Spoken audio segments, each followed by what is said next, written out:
Serendipias, la ciencia de la cadena SER.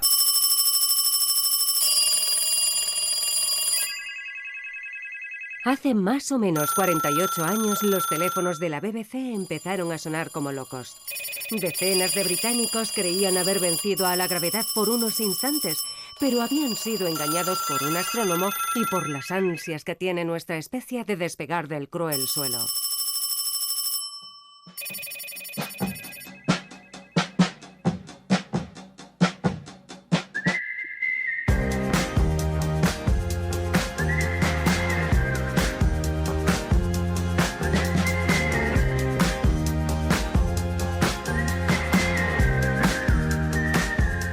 Sabes perfectamente lo que va a pasar. Hay pocas cosas que tengas tan claras en esta vida. Si saltas, subirás unos pocos centímetros. Puede que más, puede que menos, pero será cuestión de 1 o 2 segundos que vuelvas al lugar de partida.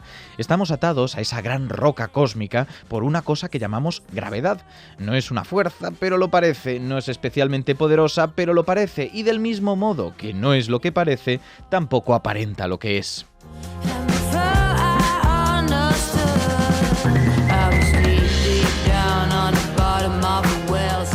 Sea lo que sea, nos atraviesa y no solo nos pega al suelo, sino que es ella quien dota al suelo de su propiedad más fundamental, estar abajo. Sin ella no habría un arriba y el espacio sería muy diferente. Le debemos los amaneceres, el mar y las montañas. Le debemos las mismas estrellas y, por supuesto, el único hogar que hemos conocido. La gravedad es esa cosa que intuimos desde que se nos cae el chupete al suelo y a la vez es aquello que nunca llegamos a entender del todo. No importa que nos llamemos Aristóteles, Newton o Albert Einstein.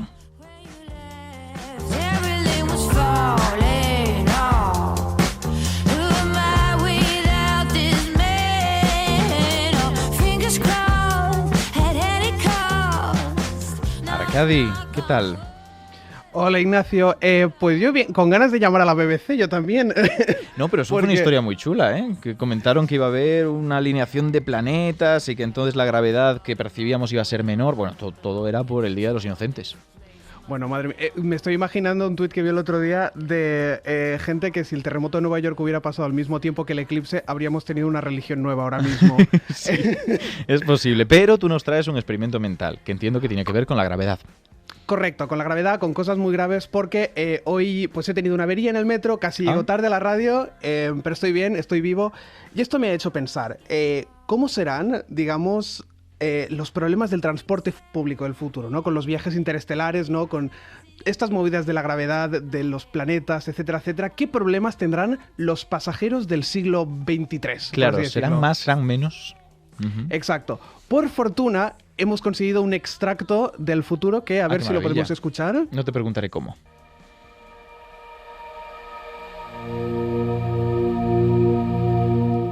Maury se compró unos pasajes para visitar a su marido, que estaba de viaje. Pero un dato clave del marido de Maury es que estaba ahora mismo en Alpha Centauri. Para alcanzar este otro sistema solar, debía tomar un ascensor interestelar. El ascensor se aceleraba uniformemente hasta alcanzar velocidades inclementes. Maury se puso cómodo, se colocó un antifaz y dejó de ver. Y para entretenerse se puso un podcast de la SER. Y durante el primer par de minutos no notó nada raro en absoluto. Tanto el acelerar como la gravedad le daban una gran sensación de velocidad. Pero cuando ya andaban por el espacio, notó que empezaban a ir despacio. Solo estoy notando la gravedad terrestre. ¿Habremos vuelto a la Tierra? Que alguien me lo demuestre. Pero antes de reclamarle a quien estuviera al mando, miró por la ventana para entender lo que estaba pasando.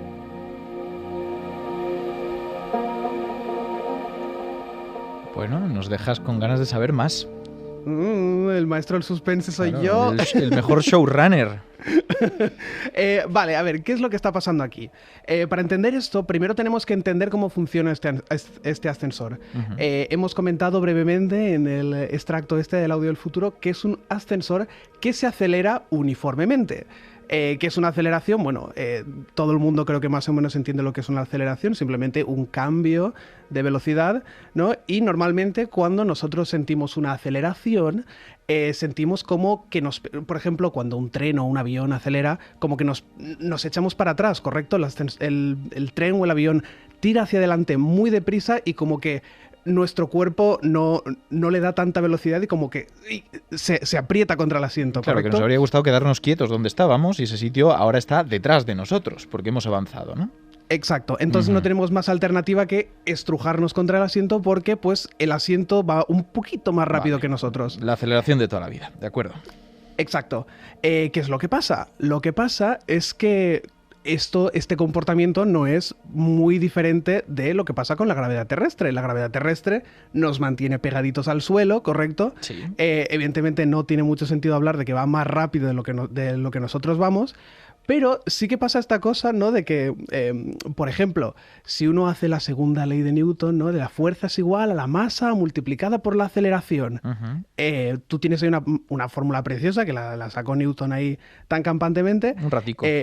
Pero Newton también se sacó otra fórmula, que era que la fuerza gravitatoria que ejerce, pues, por ejemplo, la Tierra sobre ti, es igual a la masa multiplicada por la aceleración de la gravedad. Entonces, tenemos estas dos cosas que es masa multiplicado por algo.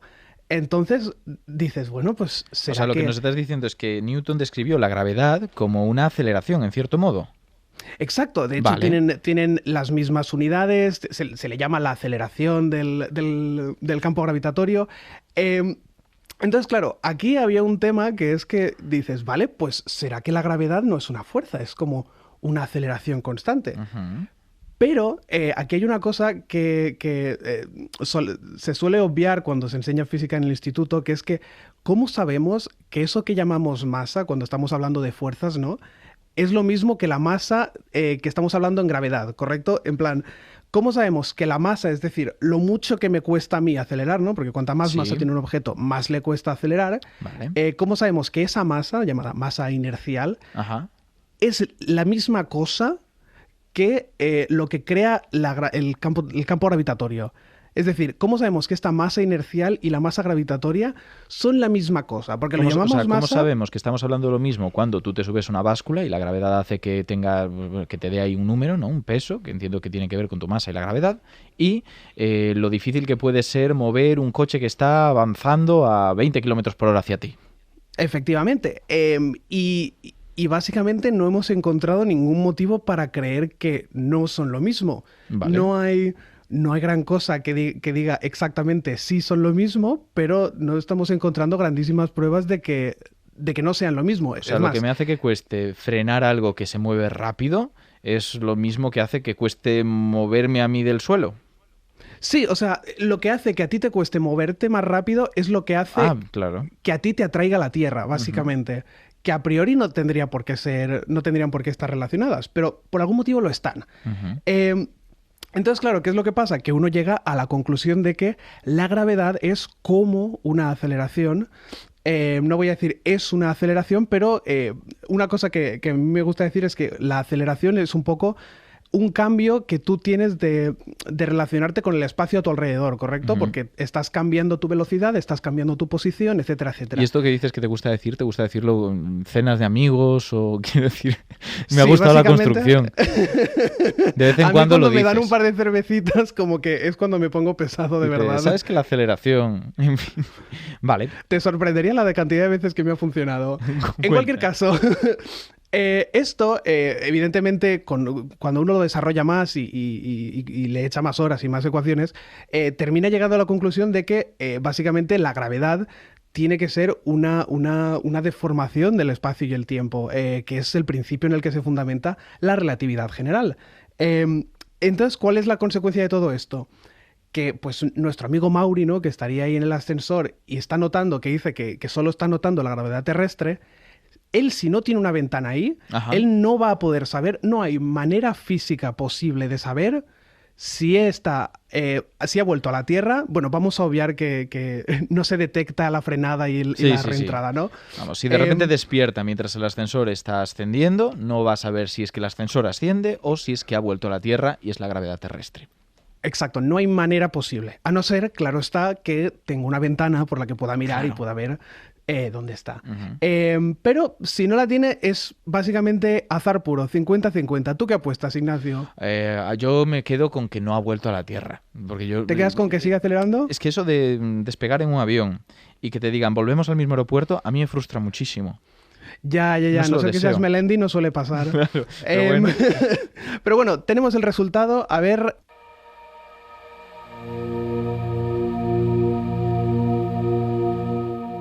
Maury solo notaba la gravedad de toda la vida, pero la realidad era algo menos sentida, y es que al mirar por la ventana veía la Tierra cada vez más y más lejana. Al final resultaría que no era gravedad ni ninguna otra necedad, sino este uniformemente acelerado movimiento lo que mantenía a Maury pegado a su asiento.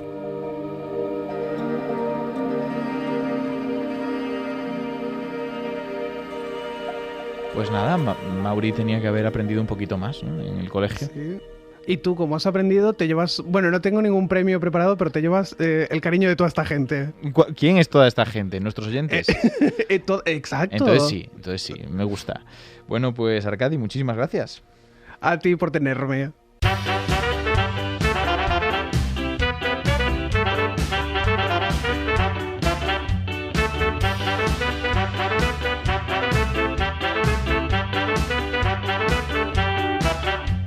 El 4 de enero de 1643 nació el más grande físico inglés, Sir Isaac Newton, caballero de la ciencia.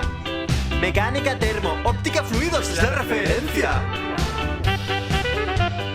Tenemos aquí a Adrián García, del Físico Barbudo, un divulgador fantástico que pues, nos está regalando esta canción, regalando de forma figurada. Pero no le tenemos a él para hablar en esta tertulia porque sí que contamos con dos expertos en gravedad para que nos aclaren qué es esto de la gravedad, qué era antes de Newton, qué se entendía que era después de Newton. Y a mi izquierda cuento con Javier Moreno, que estudió el grado de Física en la Universidad de Sevilla y el máster en el IFT. Hizo el doctorado en la Pontífica Universidad Católica de Valparaíso, en Chile, y actualmente es investigador postdoctoral en la Universidad de la Concepción. ¿Qué te parece la canción, Javier? Está muy chula, ¿no? ¿Sí? Newton's Car. No hay mucha física, exacto. No hay mucha física musical, realmente hay poca. Vamos a escuchar un poquito más. Con la doble integral tendrás la posición Ojo, de los 8 planetas que orbitan. También de Plutón. Está muy bien, muy didáctica. Sí. Y a mi derecha tengo conmigo a Carmen Gómez Fairén, que es investigadora predoctoral en el CSIC. Hiciste la carrera en física en la Universidad de Murcia y tras realizar el máster de física teórica en el IFT, te incorporaste al proyecto del CSIC de gravedad, supergravedad y supercuerdas. Ahora me corriges si no es así, pero para realizar en el IFT el doctorado con una beca FPU. ¿Es así? Efectivamente, se Bien, lo has dicho entonces, muy bien. Está todo correcto. Es que tenéis muchas cosas que contar. Y la primera, evidentemente, es el principio, ¿no? ¿Cómo se entendía la gravedad antes de que llegara Newton a alumbrarnos un poquito? Bueno, a ver, la verdad es que esta pregunta daría para un podcast entero y nuestra impresión es que poca gente lo sabe. El fenómeno de la gravedad ya empieza a hablarse desde hace mucho tiempo, como con Aristóteles, quien ya pensaba que ciertos cuerpos tenían gravedad y caían con velocidades de caída según su masa. Uh-huh. Claro, efectivamente, o sea, de siempre...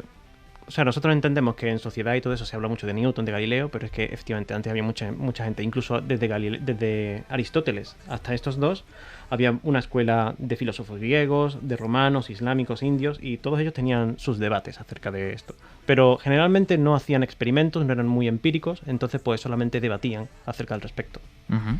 También podemos mencionar y no olvidar al fraile español Domingo de Soto, quien ya hablaba de que los cuerpos caían precisamente en un movimiento uniformemente acelerado en el tiempo, y es más, este fraile español influenció al propio Galileo, al quien se conoce por los experimentos de los planos inclinados para medir la velocidad de caída de todos los cuerpos, según su masa. Entonces, a estas alturas era casi una intuición que asumíamos que, vale, si suelto algo se cae, algo estará pasando, Efectivamente. pero no se entendía muy bien, ¿verdad? Claro. Tuvo que llegar Newton, entiendo, Vale, pues voy a preguntaros por Newton, pero antes de eso quiero hacer la primera introducción de película de esta tertulia, porque siempre intentamos relacionarlos con cosas populares. Y cuando pienso en entender la gravedad sin estas matemáticas que Newton aporta, se me ocurre algo parecido a esto. Es importante destacar que de repente y contra toda probabilidad se había creado una ballena a varios kilómetros por encima de la superficie de un planeta alienígena.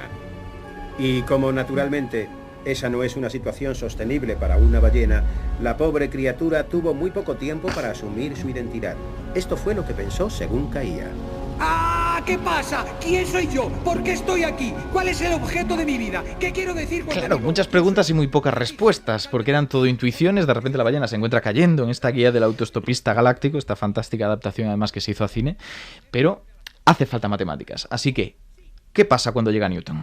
Pues efectivamente, o sea, cuando llega Newton hay un gran avance en la teoría gravitatoria, y esto es porque enuncia su ley de gravitación universal y le da un formalismo matemático y la asienta de una manera interesante. Newton describe que todos los cuerpos se atraen entre ellos con una fuerza que va como el inverso del cuadrado de la distancia. Bueno, aunque no es de más señalar que esta idea se la dio Robert Hooke en una carta, pero bueno, Hubo Newton... muchas peleas entre esos dos. Ya, ¿eh? y con más gente. Newton Sí, se sí, peleó sí, con con todo bastante el más mundo, gente. con todos. Además, formuló las 3 leyes del movimiento, que son unos principios con los que podemos resolver un montón de problemas de mecánica clásica, y estas leyes se derivaron tras una serie de observaciones empíricas en lo que él denominaba razonamiento inductivo. Y bueno, lo que es verdad es que esta teoría de Newton supuso una verdadera revolución en retrospectiva, porque en su día tuvo bastantes detractores, y se habla de un antes y un después, tanto en física como en ciencia, después de Newton. Sí, claro, o sea, además de eso, con el paso del tiempo la comunidad comprendió que la teoría newtoniana presentaba una serie de problemas. Uno de ellos es, por ejemplo, la precesión anómala del perihelio de Mercurio. Esto quiere decir que Mercurio, por efecto de diferentes cuerpos del sistema solar, tras completar una vuelta al Sol, hay una pequeña desviación con respecto a la vuelta anterior. El punto que está más cercano al Sol es el que llamamos perihelio, se va desplazando alrededor del Sol a cada vuelta que da. Y la cuestión es que la predicción que daba la teoría de Newton no era la medida a partir de mediados del siglo XIX. Algo fallaba, ¿no? Exactamente. Sí, y otro problema que también sucede, y se dan cuenta en el siglo XIX, es que la fuerza de Newton era como una fuerza con velocidad instantánea. En ese siglo se empieza a desarrollar muchísimo la ley del electromagnetismo, y se dan cuenta que el electromagnetismo tiene una velocidad finita, que es la velocidad de la luz. Claro que desde la fuente hasta el lugar donde actúa tarda un tiempo en llegar. Exacto. Vale. Entonces, según la ley newtoniana, pues esta fuerza era instantánea, y esto pues no podía ser así. Claro, suena un poco raro. Y bueno, en cualquier caso, estos problemas pues se fueron descubriendo tiempo después de Newton, y por lo que nosotros podemos decir que en su día la ley de Newton fue súper revolucionaria. Vale, Total. Entonces llega Newton, lo revoluciona de esta manera, eso es fantástico, pero ya decíamos al principio, si os fijáis en la introducción, fíjate que nombré a Aristóteles, nombré a Newton y después nombré a otra persona que creo que nos va a dar más guerra, Hombre, por supuesto. y es Einstein. Entonces, ¿qué pasa cuando llega él y qué aporta con su relatividad a la comprensión de la gravedad? Hombre, a ver, la relatividad general, por supuesto, es un marco teórico que cabe señalar que es desarrollado fundamentalmente por Einstein en 1915, que fue cuando lo publicó. Y básicamente nos hace entender la gravedad como lo siguiente, ¿no? Una curvatura del espacio-tiempo en lugar de una fuerza. La cuestión, vamos por partes en esta afirmación, porque porque hay es cositas. profunda, es Vale. profunda. La cuestión es, primero vamos a decir qué es el espacio-tiempo. Es un concepto que aparece ya en relatividad especial, que nos dice que el espacio y el tiempo, que hasta entonces eran como entes separados, realmente están entrelazados en uno que es una variedad de 4 dimensiones. O sea, como una especie de espacio en 4 que dimensiones. tenemos lo ancho, lo profundo, lo alto y el aparte tiempo, el ¿no? tiempo. Son 4 Exactamente, dimensiones. Vale. Exactamente. También nos dice que la velocidad de la luz es la misma para todo observador. Vale. Es decir, que si yo estoy quieto y veo algo pasar, veo la luz, mido que va a una cierta velocidad, pero si yo voy muy, muy, muy rápido, cerquita a la velocidad de la luz, resulta que que yo también mido que va a la velocidad de la luz. Vale, o sea, para que me haga una idea y ¿Sí? nos pongamos en la misma página, si yo mido la velocidad de la luz de una linterna que tengo parada ante mí, ¿Sí? me va a dar la misma velocidad que si la mido cuando está subida a un coche policía, por ejemplo. Exactamente. Siempre y la el misma. coche de policía va muy rápido, ¿eh? Claro, claro. Por muy rápido que vaya, la luz que emite va a ir Exactamente. igual de rápido que la de la linterna que tengo delante. Claro, Ni más entonces, rápido ni más lenta. Lo que dijo Einstein, perdón, es que la manera de hacer que esto sea compatible es introducir un truco. Y es que la velocidad, o sea, según tú te vas moviendo con más velocidad, Sí. el espacio se acorta y el tiempo se dilata. Y de esa manera se hacen incompatibles las dos medidas de que la velocidad de la luz es la misma. Como va muy rápido esa luz, para esa luz el espacio se acorta y el tiempo se dilata. El estamos observador, diciendo. no la luz. Para el observador, claro, porque por Exactamente. referencia nos da igual. Claro. Vale, claro. Bueno, y esto que has dicho de lo de que en verdad la gravedad es una curvatura, podríamos verlo como, imagínate que tenemos una sábana, o bueno, mejor, una cama elástica. Tenemos una cama elástica y está quieta, entonces esto podríamos verlo como un espacio-tiempo vacío y plano en el que no hay nada, ¿vale? Si ahora cogemos una bola de bolos y la ponemos en mitad de la cama elástica se va a deformar y va a crear cierta curvatura. Podríamos pensar en esa bola de bolos como si fuese el Sol. Vale. Ahora cogemos una bola de ping-pong, mucho más ligera, y la dejamos caer sobre la cama elástica. ¿Qué va a pasar? La bola de bolos va a llevar una trayectoria que determinada por esa curvatura que nuestro bolo Sol está haciéndole a la cama elástica. Como el bolo ¿no? está descendiéndolo en el centro, la pelotita va a bajar, va a descender también. Claro, rodando. va a ser atraída por el bolo Sol debido a la curvatura que el bolo Sol ha formado en la cama elástica, que es nuestro espacio-tiempo. Vale. Y Claro. Y además también una cosa importante, y es que date cuenta que si tú quitas de repente el bolo de esa cama elástica, hay un tiempo de reacción que tiene, y eso también simula, en esta analogía, la velocidad que tiene la propagación de las ondas gravitacionales. Claro. Entonces, en ese aspecto, también resuelve un poco la teoría de Newton acerca de esa velocidad infinita que tenía la fuerza gravitatoria. Claro, oye, pues parece que todo resuelto con sí, esto, ¿no? y por último, como ha mencionado también tu compañero, está el principio de equivalencia, que encima se puede demostrar con un experimento súper sencillo. Tú puedes coger un acelerómetro, que es un dispositivo que mide su propia aceleración, dejarlo encima de la mesa quieto y entonces te vas a ver que la aceleración que te mide es una aceleración hacia arriba, que es la aceleración que la propia mesa está haciendo de empuje hacia arriba. En cambio, si coges el acelerómetro y lo dejas caer al suelo en caída libre, la aceleración que te mide es 0. O sea, es una locura. Curioso. A pesar de que está, en teoría, desde En nuestra teoría perspectiva, caído, acelerando pero claro, por la gravedad. era lo mismo que tu colaborador decía del ascensor. Claro, que esto también tiene que ver con lo de la Estación Espacial Internacional, que flotan pero están en caída libre, entiendo. Exacto. Sí. Sí. Y también, por ejemplo, ocurre en más aspectos de la vida cotidiana. O sea, incluso los móviles que tienen GPS, continuamente los satélites tienen que estar haciendo correcciones relativistas Claro. que vienen de relatividad general para que efectivamente funcionen bien. Qué bueno. Oye, esto es fantástico. Sí. Fíjate que se ha intentado hablar de todo esto en películas siempre, no ya digo ya en Interstellar, sino en algún biopic, y yo creo que no lo han conseguido tanto. Alguien hizo una pregunta que no contesté. ¿Quién? En la disertación. Sí que dice algo sobre la gravedad. ¿Einstein? No la menciona, pero bien considerado es obvio. Él plantea una pregunta. Gírate un poco. Newton dice que la gravedad es instantánea, pero Einstein dice que la velocidad de la luz es la velocidad límite en el universo. Por tanto, la gravedad no es instantánea. No pueden tener razón los dos. Einstein o Newton. Esa es la pregunta. Esto es Pues fantástico. entonces, la verdad es lo que importa. La verdad es lo que importa. Y entonces, según lo que hemos dicho aquí, Einstein va ganando, ¿no? Sí. Perfecto. Pues nada, esto es de una película fantástica que es Einstein, donde está hablando Eddington, que tiene mucho que ver también con la comprobación de todas las hipótesis que iba lanzando Einstein.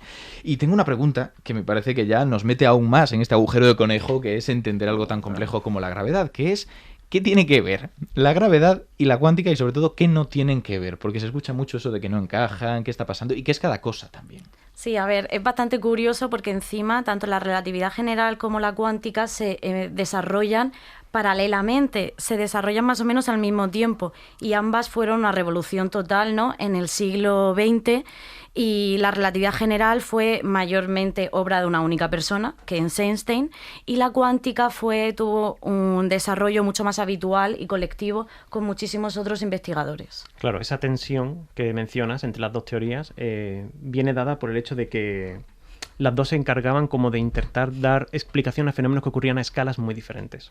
Una para la teoría cuántica, para las escalas que vienen dadas por el átomo, su estructura y Pero tal, las y el otro chiquitinas. y el otro exactamente para objetos del sistema solar y tal. Entonces, pues naturalmente, las dos cosas como que siguieron derroteros diferentes.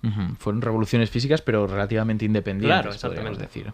Vale, entonces con esto nos hacemos una idea. Pero tengo otra pregunta, una pregunta un poco capciosa tal vez, porque del mismo modo que he escuchado mucho esto, de cuántica y gravedad no tienen nada que ver, he escuchado gente que lo relaciona con esto.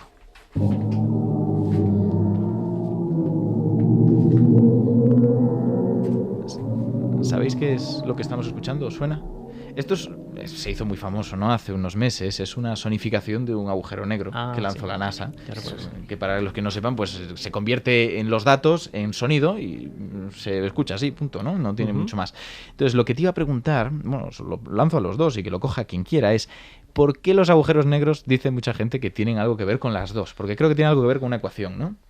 Claro, o sea, primero hay que entender que los agujeros negros son una predicción de relatividad general y es verdad que su descubrimiento desde entonces han sido objetos que han sido medio polémicos, ¿no? Porque los descubrió primero Schwarzschild, teóricamente el mismo año que publicó Einstein su teoría de relatividad general.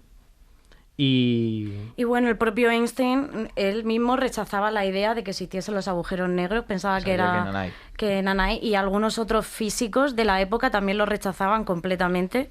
Pero bueno, a día de hoy... Claro, o sea, ya tenemos incluso fotografías de ellos, ¿no? Y bueno, pero volviendo al tema, a muchos físicos, aunque había detractores, pero a muchos físicos les parecía algo razonable esta predicción de los agujeros negros y continuaron estudiándolo, desarrollando, descubriendo diferentes tipos de agujeros negros, así como en qué condiciones astrofísicas se podrían formar. Uno de esos investigadores que se tomaba muy en serio el tema de los agujeros negros era Stephen Hawking. Que nos sonará a todos, para bien o para mal. Y él es el primero al que le debemos la primera predicción de un indicio de gravedad cuántica en el 74. Así, como definición, clásicamente un agujero negro es una región que está causalmente desconectada del exterior. Es decir, todo lo que ocurre dentro del agujero negro no va a tener repercusión fuera del agujero negro. No puede afectar fuera y desde fuera no tenemos información de lo que ocurre dentro. Claro. Vale. Lo que hizo Hawking fue considerar el horizonte de eventos, que es como la frontera entre estos dos mundos, ¿no? Y ver lo que ocurría cuando él lo colocaba en un vacío cuántico. O sea, el vacío clásico todo el mundo lo entiende más o menos. Quito el aire de un sitio y poco más. Listo. Pero en el cuántico no. En el cuántico tienes una serie de fluctuaciones del cual salen unas partículas. O sea que si yo le quito todo el aire y lo que a mí me parece contenido a una cámara, aún siguen quedando cosas. Exactamente. Vale. Y el vacío cuántico es cuando quito hasta lo que queda en ese caso. Exacto. Bueno, vale. Sí, o sea, la cuestión es que en este vacío cuántico se crean y se aniquilan constantemente una serie de partículas. ¿Y ahora qué pasa si yo pongo el horizonte de eventos ahí? Pues va a ocurrir que a lo mejor cuando se crean dos pares de estas partículas, una va a caer dentro del agujero negro y otra va a salir hacia el infinito. O sea, se escapa, sale por el universo. Exactamente. Y al final nos llega a nosotros, lo observamos y decimos, mira, aquí hay una partícula que ha emitido el agujero negro. Vale. Exactamente. Eso es lo que se entiende como radiación de Hawking. Entonces ahí es cuando se combinan un poco las dos cosas, exactamente. ¿no? Claro, entonces es eso. Un agujero negro no solo absorbe cosas, también las podría emitir, según esta pista que nos dio Hawking. Y bueno, la relatividad general por sí sola nos indica eso, que las profundidades del agujero negro también ocurre una cosa que se llama singularidad, que es que la curvatura del espacio-tiempo se hace infinita y bueno, es algo que no sabemos por qué. Suena complicado, sí. No lo entendemos y no sabemos cómo resolverlo, entonces pues esperamos que alguna teoría o algo nos explique un poco. Claro, todo esto está fantástico porque vemos que poco a poco hemos ido refinando las teorías, entendiéndolo mejor, pero por lo último que me habéis contado, me da la sensación de que aún quedan cuestiones abiertas. Y lo que tengo que preguntaros para cerrar la tertulia es que ¿cuál es el siguiente paso? ¿A dónde vamos? Claro, de eso va nuestro trabajo, ¿no? De buscar estas teorías. Por ejemplo, a día de hoy, o sea, no hay ninguna teoría que esté consensuada entre toda la comunidad científica, pero la más popular entre los físicos y la sociedad en general es la teoría de cuerdas. La teoría de cuerdas tiene como objeto fundamental una cuerda en lugar de partículas. Y entonces, según el modo de vibración de esta cuerda, reproduce una partícula del modelo estándar. Vale. Es más, llega a reproducir teóricamente lo que es el gravitón, que sería la partícula mediadora de la gravedad. Plantearía que entonces la gravedad está mediada por partículas. Por una partícula que es el gravitón, pero no lo hemos visto todavía, así que, bueno. También, además, pues dice que podría existir muchísimas otras dimensiones adicionales que son tan pequeñitas y están compactificadas, es decir, enrolladas sobre sí mismas, y entonces nosotros no las vemos. Pero bueno, a día de hoy es la que más partidarios tiene. Claro, como dices, Carmen, o sea, la búsqueda de una teoría cuántica de gravedad es actualmente una línea de investigación muy fuerte. Pero bueno, o sea, nosotros estaremos ahí y vamos a ver qué va a ser, desde luego, una búsqueda movida interesante. Pues os deseamos muchísima suerte. Muchas gracias. Gracias. Muchas gracias por estar. Serendipias, con Ignacio Crespo.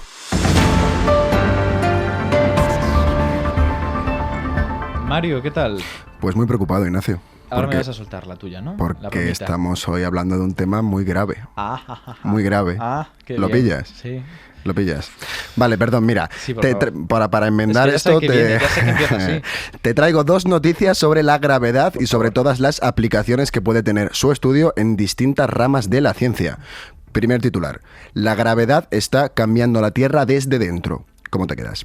Un equipo de científicos de la Universidad de Stony Brook ha publicado un proyecto de investigación en la revista Nature Communications que estudia cómo la gravedad provoca el movimiento de las fallas de la corteza terrestre, moldeando así el paisaje que se aprecia en el exterior, particularmente los sistemas montañosos. La idea principal es que la gravedad, sumada al calor y al movimiento del manto terrestre, provoca el colapso de enormes masas de roca que se encuentran en el interior de la Tierra y dejan ese material expuesto en otro punto de la Tierra, y esto supone la modificación, claro, de la superficie terrestre. Y este proceso, pues, nos puede ayudar a mí no, que no soy geólogo, pero puede ayudar a los geólogos a comprender mejor la historia geológica de la Tierra. ¿Y no te apetece ni un poquito ser geólogo? Es mucho lío, yo creo. Mucho lío. Tengo muchas cosas que hacer ahora Ya mismo, tienes una edad para sí, eso. ya además a estas alturas. Ya es como ser futbolista. Bueno, pues cuéntame, ¿qué otra noticia traes? Te cuento también que la gravedad se puede estudiar en cosas tan grandes como las montañas, pero también en cosas muy pequeñas. Y es que la gravedad es más débil cuanto más pequeño es el objeto de estudio, llegando a ser casi inapreciable en escalas cuánticas. Y digo casi porque un grupo de físicos ingleses han conseguido medir la gravedad de la masa más pequeña jamás registrada, una masa de 0,42 miligramos. No sé qué báscula pesa eso, también te digo. Una báscula de físicos ingleses, seguramente. Esta masa está formada por 3 imanes y una cuenta de vidrio. Para medir su gravedad, el equipo de científicos la hizo levitar en una trampa magnética, y este hallazgo acerca las fronteras entre la física clásica y la física cuántica, acercándonos más, claro, al conocimiento de la segunda y a la aplicación de la misma en nuestro universo, lo que puede conducirnos a saber más sobre cosas como los agujeros negros, la materia oscura o las estrellas de neutrones. Ahí es nada. Pues sí, ahí es todo. Bueno, es que poca broma con esto, ¿eh? Y físico no quiere ser tampoco. Físico me lo pienso, ¿ves? Mira, como Venga. te digo una cosa, te digo la otra. Pues me lo confirmas en la próxima, Mario. Muchísimas gracias. Gracias, Ignacio. Hasta la próxima.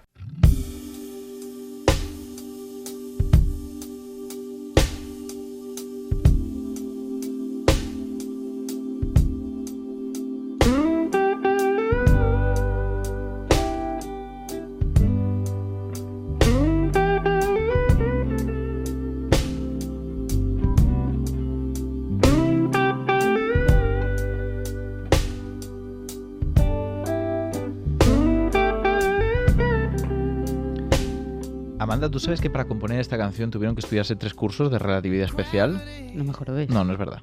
No Menos es verdad. mal, porque si no, es que vengo un poco preparadísima con este tema. Había que aportar algo, porque no hemos sido originales eligiéndola y pues al menos que haya un comentario. Bueno, pero ha creado un ambiente así para un tema un poco explosivo, un ambiente muy tranquilo. Eso sí, Gravity es fantástica. Sin embargo, mira, Ignacio, vamos de lleno a nuestro Inventatlón, ¿vale? Pues Venga. que este es de nuestros últimos contendientes y quiero que tú y nuestros oyentes tengan absolutamente toda la información para votar con criterio, ¿te parece? Venga, porque recordamos que esta sección va de poner a competir distintos inventos tecnológicos que han revolucionado la historia. Perfecto. Muy bien. Pues nada, vamos a ver Vamos si a lo ello. ¿Qué podemos has hacer traído? ligerito.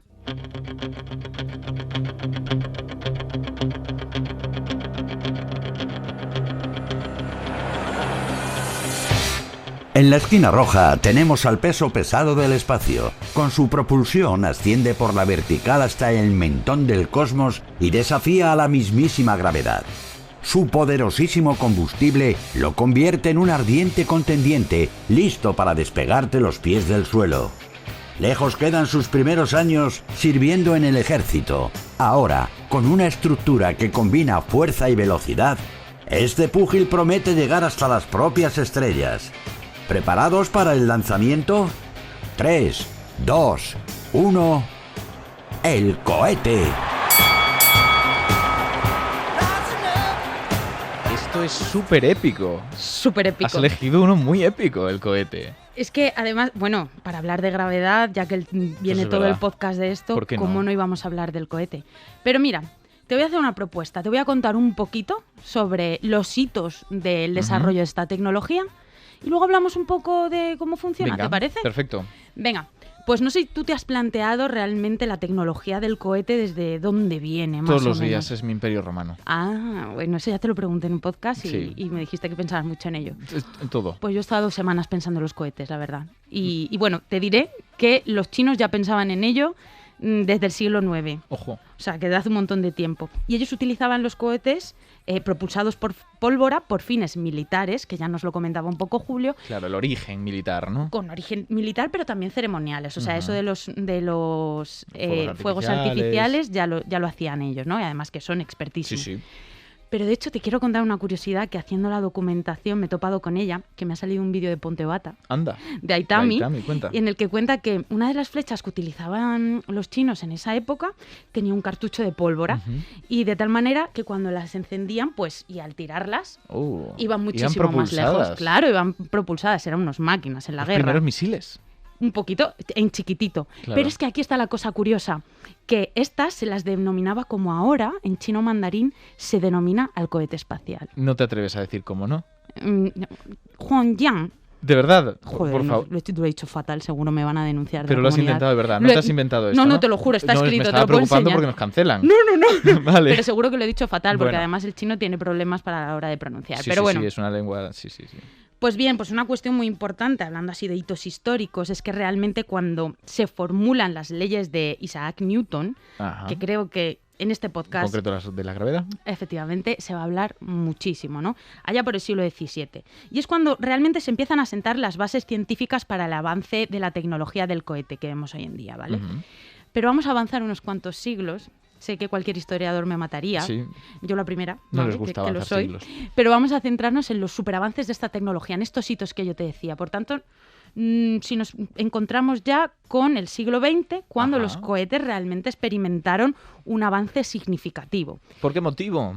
Pues mira, porque utilizaron combustible líquido. Ah, bueno, muy bien. Claro, a ver, tenemos estos cohetes más rudimentarios de los que yo te estaba hablando, pero realmente hasta que no se empiezan a poner también a prueba las leyes de Newton y a empezar a usar Para tener combustibles matemáticas buenos, buenas que calculen realmente todo esto. eso claro. es. Y aquí te voy a citar a un hombre que no lo suelo hacer porque me gusta hablar un poco más en general de los hitos. O que citar sería... mujeres, que también está bien. O citar la verdad. mujeres, ahí, esa ha sido buena. Pero aquí el ingeniero alemán von Braun, ¿vale? Es el que lideraría el desarrollo de los cohetes V2, ¿vale? Que esto sería durante la Segunda Guerra Mundial. Y este lo cito también como importante porque se considera el primer misil balístico de combate de gran alcance. Ujú.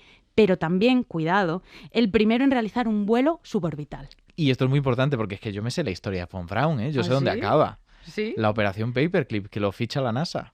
Efectivamente, Ah. pero eso lo hablamos un poquito. Ya me está destripando las Es cosas, el spoiler. esto no puede ser. No, venga, Pero deja bueno. ahí el cliffhanger, venga. Perfecto, pero como puedes ver, al final el desarrollo de la tecnología de los cohetes, pues bueno, tiene este lado oscuro un poco de que empieza con la guerra, pero también, pues eso, sienta las bases para la exploración espacial moderna. Pero vamos, que ya pasó con la computación, Sí, ¿no? con casi todo. O con casi todo, que Hombre, tiene la que haber rueda una guerra. también. La rueda también. Podemos justificarlo. El abrelatas, quizá. Algún día lo traeré, te lo prometo. Bueno, y vámonos un poco más cerca de la actualidad. ¿Te sonará un tal programa Apolo, quizá? Sí, claro. Hombre, y es que ya estamos hablando de eso que he anticipado un poquito. Eso es. Pues este programa se llevó a las primeras personas a la Luna en 1960 por la NASA y se realizó con el cohete Saturn V, que medía 112 metros. 1969 en concreto, además. 69, sí. Pues sí, los años- 60. Perdóname.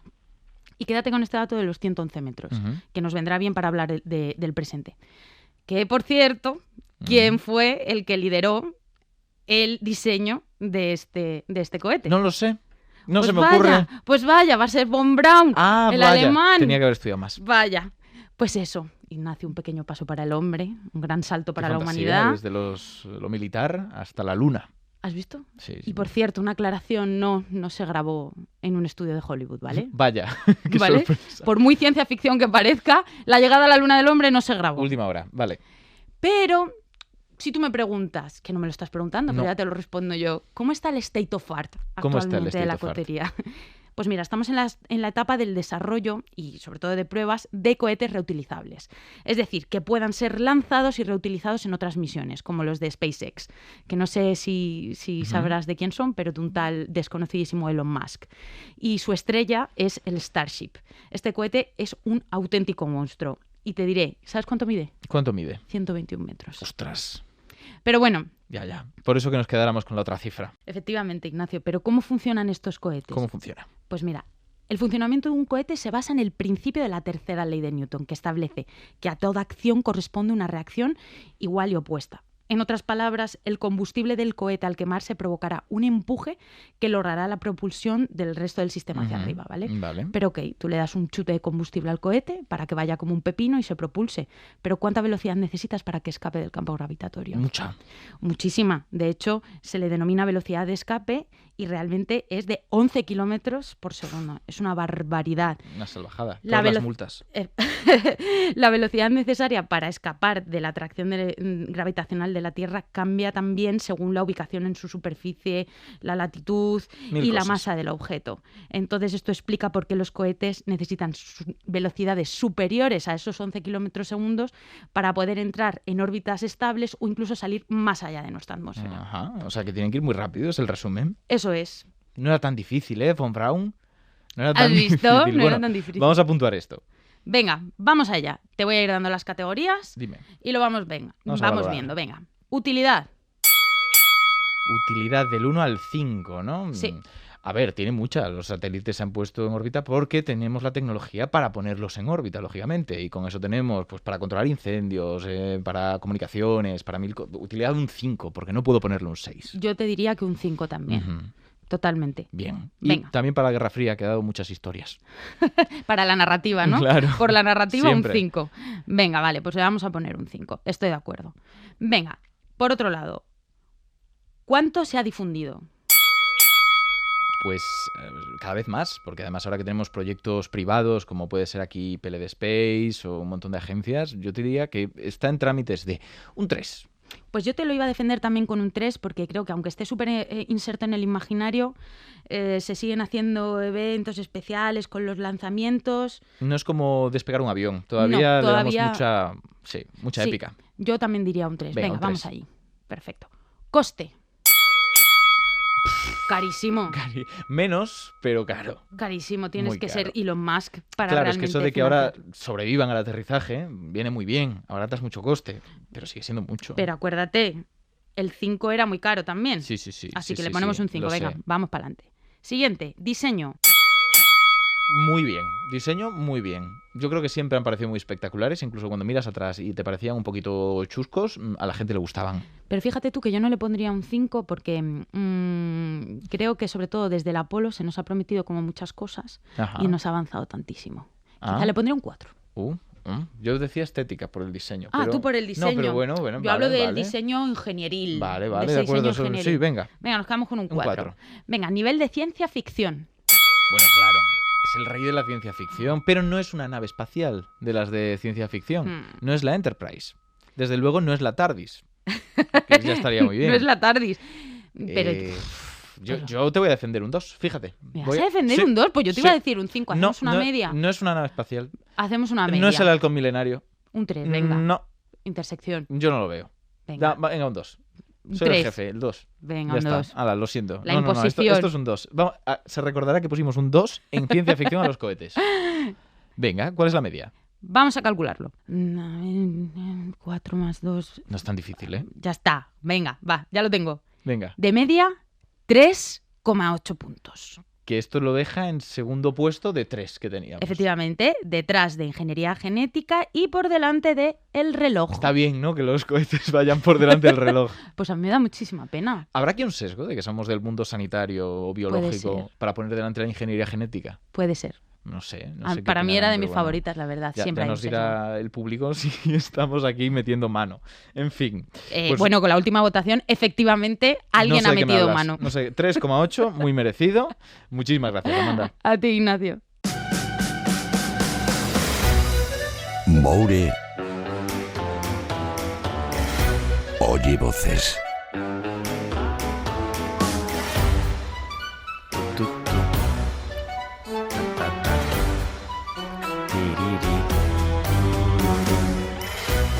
Moure, ¿qué nos traes hoy sobre la gravedad? Pues asuntos muy graves, asuntos de mucho Mario. peso. ¡Ay, mierda! Esto me pasa por no ver la grabación entera. Por hacer bromas tontas los dos. Ya. Estáis aquí yéndolo fácil. Ya, mira Mario ahí cómo mira la gravedad del asunto. Uf, mira. Bueno, venga, preguntas. Venga, sí, vamos con preguntitas que son súper interesantes y todas relacionadas con la gravedad. Vamos a por la primera, venga. Hola, Moure. Hola. ¿Es igual la gravedad en todo el planeta? Es decir, en el nuestro. Porque Claro, va a si ser estoy otro. en una montaña y hay más tierra debajo, entonces hay más gravedad. ¿Me costará más saltar? Oh. Ojo, es una pregunta súper interesante y tengo que decir que efectivamente la gravedad no es igual en la superficie de todo el planeta. Porque, si lo piensas, o sea, cuanto más lejos estés del centro de masas de la Tierra, que, a ver, si hay alguien así muy estricto me dirá, no es el centro de la Tierra, el centro de masas, pero vamos a Bueno, partir de sí, aquí. está cerquita. Está cerquita, está muy cerquita. Pues según te alejes del centro de la Tierra, que es su centro de masas, la gravedad será menor, un poquito menor. Entonces la gravedad en una montaña es menor que la que hay a nivel del mar. Pero donde podemos ver mayor variación, mayor diferencia entre la gravedad es entre los polos y el ecuador. Porque claro, la Tierra, esto que hemos aprendido todos en el cole, no es una esfera. ¿No es plana? No, mira, te pego, ¿eh? Vale. No sé ni responder a eso. No es una esfera tal cual, es un esferoide aplastado, que eso es esta cosa de que está achatada por los polos y ensanchada por el ecuador, como yo, básicamente. Ajá. Entonces, el ecuador tiene 21 kilómetros más de radio que es una buena los diferencia. polos. Es una diferencia bestial. Entonces, claro, hay menos gravedad en el ecuador, pero además hay que añadirle que, claro, la Tierra está rotando y el eje de rotación pasa muy cerquita de los polos. Entonces en el ecuador pasa como con la ropa cuando se centrifuga, que sí. la gente está saliendo ahí para afuera. No te lleva volando, pero es cierto que esa fuerza centrífuga que se genera por la rotación de la Tierra en los polos resta un poquito de fuerza a la gravedad.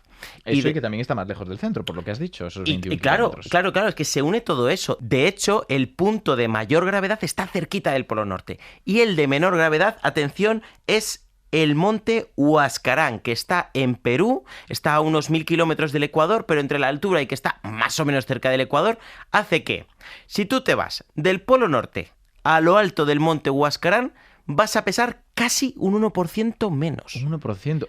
Pues casi un kilo, según cuánto pesemos. Pues sí, por ejemplo, yo que peso 80 kilos, Sus casi 700 gramos están, ¿eh? Ojito, está muy bien. Así que la mejor forma de adelgazar es el Ecuador. Pues sí, me gusta. Un viaje para adelgazar. Pues sí, además ya te coges una cagalera de estas de país tropical Luego, y quedas estupendo. claro, vienes pesando aún menos. Más preguntas. Venga, otra pregunta. Hola. Yo tengo una pregunta para ¿Eres Moure. tú? ¿Suena como tú? Es que ya no. el otro día estaba en la casa de mi abuela, ya no. en su Ya no, jardín, ya no. y me da mucha vergüenza, pero se me cayó una manzana en la cabeza. Me dolió muchísimo y me acordé de Newton. Mira. Bueno, pues ¿Es está- verdad eso de que descubrió la gravedad por un manzanazo como ese? Está bien que se acuerden Porque yo de antes él. me lo creía. Sí. No acaba la Pero es que pregunta. me dolió mucho. ¿Cómo Ya, ya. pensó eso? Es que hace unas pausas que La parece gente en verdad no Sí, cacha, sí. no es consciente de lo que duele un manzanazo. Está durando más esto que formular la ley de la gravedad de Newton. A ver, yo te iba a decir que este chico tiene toda la razón del mundo. Es que subestimamos lo que es un manzanazo. Hombre, que habla mucho tiempo, algo de razón tendrá. Ya, algo. Pero es que vamos a ver, te cae una manzana, un manzano ahí a 2 metros de altura, es que te escuajeringan. No inventas nada, te vas para urgencias. No, a Newton no le cayó una manzana en la cabeza. Está bien Esto eso, me no alegro. pasó nunca. Pero sí que es cierto que es posible que las manzanas sí que tuvieran algo que ver con la inspiración, que sí que le inspiraran. ¿Por qué? Porque en varios textos biográficos y libros de diferentes autores cuentan que gente de su entorno, como su sobrina, por ejemplo, contaban que cuando él era mayor explicaba que cuando él estaba, por así decirlo un poco, confinado en la casa de su madre entre el año 1665 y el 66, que hubo una epidemia de peste y cerraron todas las universidades y todo, pues él se fue allá a casa. Estaba ahí metido, se daba la putivuelta por el jardín porque no tenía nada más que hacer y que mirando cómo caían las manzanas de los árboles, sí que pensó, oye, ¿y por qué siempre caen en perpendicular? ¿No? Y además pensó, ¿y si esta fuerza que está atrayendo a la manzana hacia el interior de la Tierra, y si se extiende más allá del árbol? ¿Y si se extiende fuera del planeta? ¿Y si llega hasta la Luna? ¿Y si interactúa con la fuerza del Sol? Y esto le inspiró, y él lo decía él mismo. Así que no hubo manzanazo en la cabeza, pero las manzanas de alguna forma sí que inspiraron a Newton. Está muy bien, ¿eh? También muy chulo, ¿verdad? Me imagino a Newton comentándoselo a su madre y a su abuela, si no fuera que se llevaba fatal con ellas. Rollo, y que estaba piradísimo. ¿Y por qué no caen para arriba las manzanas? Y el mijo, calla, cómete el apple pie. Cómete la pera y cállate, anda. Bueno. A ver, omitimos que estaba un poco como una chota también. Sí. Vale. Eso se ha dejado entrever. Tercera pregunta, venga. Vamos a por otra. Hola, Moure. Oye, si lo Hola. de las mareas es por la luna, porque por ejemplo en Galicia el agua se retira un montón y en el Mediterráneo casi no se nota nada. Claro, porque Luna hay también, ¿eh? Ojo, Luna. Bueno, Luna y el Sol, ¿eh? Es una interacción entre las dos, pero principalmente de la Luna. Claro, tú como yo, que eres de mar Cantábrico, Hombre. que tú llegas a la playa y Yo soy de Océano Atlántico, ¿eh? Ah, tú no entras en Claro, Cantábrico. No, Océano claro. Atlántico. Yo soy de lo de verdad. Bueno, como si ahí Santander o... Bueno, odiemos el Mediterráneo juntos. Venga, vamos a odiar el Mediterráneo. Tú vas a la playa en Santander o en Ferrol, hay marea baja, tardas más en bañarte que en que se te cargue la web de Renfe. O luego al revés, sube la marea y de repente llega una olita de nada, avanza un montón de metros y se empieza a llevar toallas, que a mí eso me da mucha risa ver a la gente correr. Pero tú vas a la Barceloneta y esto no pasa, las mareas son de Chisinabo. Es que fíjate, en Galicia, por ejemplo, cuando hay marea alta, la diferencia de altura del nivel del mar puede ser entre 2 y 3 metros, y si hay mareas vivas, con luna llena o luna nueva, puede ser de hasta 5 metros. Una barbaridad. Una barbaridad. En el Mediterráneo, según la playa, pueden ser unos centímetros, en mareas vivas igual 50 centímetros, que no es nada. Y la gravedad es la misma, la fuerza que ejerce la luna y el sol es la misma. ¿Qué está pasando aquí? Pues mira, en resumen, que el Mediterráneo es un mar muy pequeño y que está cerrado, básicamente. Casi cerrado. Sí, mira, las mareas funcionan como una onda, ¿vale? Voy a hacer una explicación un poco chusca y torticera, pero tú imagínate que la luna estuviera tirando de una correa, tuviera como una correa de perro con la que tirase del agua. Vale, solo del agua. Solo del agua. Entonces se haría una pequeña montañita de agua, una montañita que puede tener una altura de 2-3 metros, pero una extensión muy larga, de cientos o hasta miles de kilómetros, y cogería forma de una onda. Entonces, según va cambiando la posición de la Luna y la Tierra, una respecto a la otra, esa onda, esa cresta que está creando se va moviendo se alrededor va de la moviendo, Tierra. claro. Y cuando llega a una costa, pues ¿qué pasa? Que hay marea alta. De igual forma, para que se produzca esta montaña de agua, en otro lado se tiene que producir un valle. Claro. Entonces, en otro lado hay marea baja. ¿Qué pasa? Que cuando esa onda llega al Mediterráneo, no tiene de dónde coger agua. Es como, está tirando la luna, pero ¿de dónde coge? Por el Estrecho de Gibraltar pasa poquita, no entra suficiente. Sí, y entra, pero muy poquita. Claro. Entonces, claro, no le da tiempo en esas 6 horas que hay de marea alta a entrar suficiente agua como para que realmente las mareas se noten. Claro. Oye, pues qué fantástico. Acá ha quedado muy bonito. Sí, me ha gustado mucho tu sección de hoy. Es que yo soy un chico que sabe mucho, que a veces parece que estoy un poco cucú, pero cuando me controlo... Porque mira, ¿sabes lo que decía el Joker de Heath Ledger? Vamos a acabar tu sección con esto. Esto que me gusta mucho, ¿sabes qué decía? Decía, la locura es como la gravedad, solo hace falta un empujoncito. Qué maravilla. Bueno, Moure, muchísimas gracias.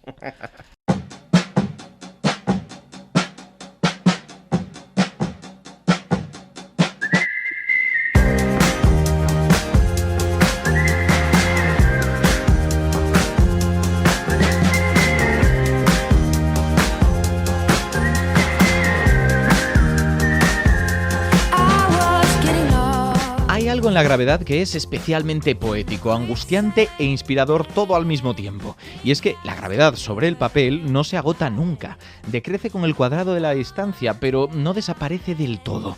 En un universo imaginario, donde solo hubiera 2 objetos, no importa cuánto los alejemos entre sí, estos mantendrían cierta atracción, aunque fuera mínima. Cada vez una fracción más minúscula que en el minuto previo, pero la mantendrían.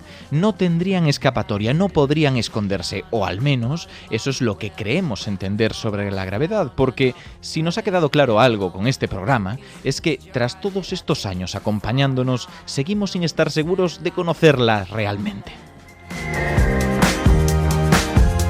Serendipias con Ignacio Crespo.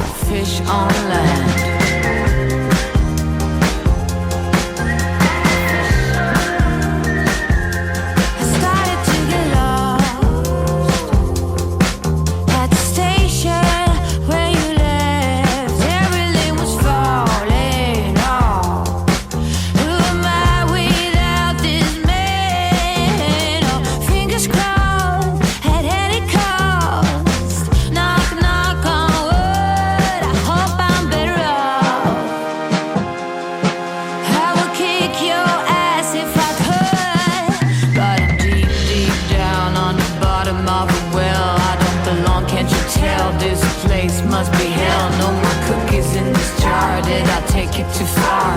Now I dwell in the sand like a fish on land.